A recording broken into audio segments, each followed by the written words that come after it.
வச்சுக்கலாம். ஸோ இது இந்த சைடு நீ ஹைலைட்ஸ் வச்சுட்டு நெக்ஸ்ட் வந்து நம்ம பட்டன்ஸ் வச்சிடலாம். பட்டன்ஸ் வச்சோன்னா நம்ம வந்து செட் வந்து கம்ப்ளீட் ஆயிடும். ஸோ இது முடிச்சக்கப்புறம் நீ வந்து இந்த ஹைலைட்ஸும் பட்டனும் இப்போ நம்ம வச்சிடலாம். பட்டன்ஸ் வச்சாச்சு. காலரோட இந்த இதுலேருந்து காலர் பேண்ட்லேருந்து அப்படியே வந்து ஃபுல்லாக வந்துட்டு பட்டன்ஸ் வச்சாச்சு. எண்டு வரைக்கும் ஃபுல்லாக பட்டன்ஸ் வச்சுருக்கேன். அண்ட் அதேமாரி 2 சைடு ஹைலைட்ஸ் வந்து வச்சாச்சு. ஹைலைட்ஸ் வச்சுட்டு இந்த கிளாத்தில் வந்து லூப் திருப்பிட்டு உள்ளே இன்சர்ட் பண்ணியிருக்கேன்.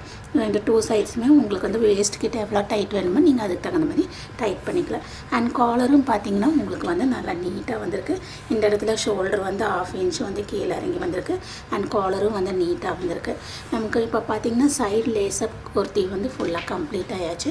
நீங்களும் இதே மாதிரி ட்ரை பண்ணி பாருங்கள். உங்களோட மெஷர்மெண்ட் தகுந்த மாதிரி நீங்கள் ட்ரை பண்ணி பாருங்கள். ட்ரை பண்ணி பார்த்துட்டு உங்களோட கமெண்ட்ஸ் எனக்கு ஷேர் பண்ணுங்கள். இந்த வீடியோ உங்களுக்கு பிடிச்சிருந்தால் லைக் பண்ணுங்கள், ஷேர் பண்ணுங்கள், மறக்காமல் சப்ஸ்கிரைப் பண்ணுங்கள். இனி அடுத்த டிஃப்ரெண்ட்டான வீடியோவில் உங்களை பார்க்குறேன்.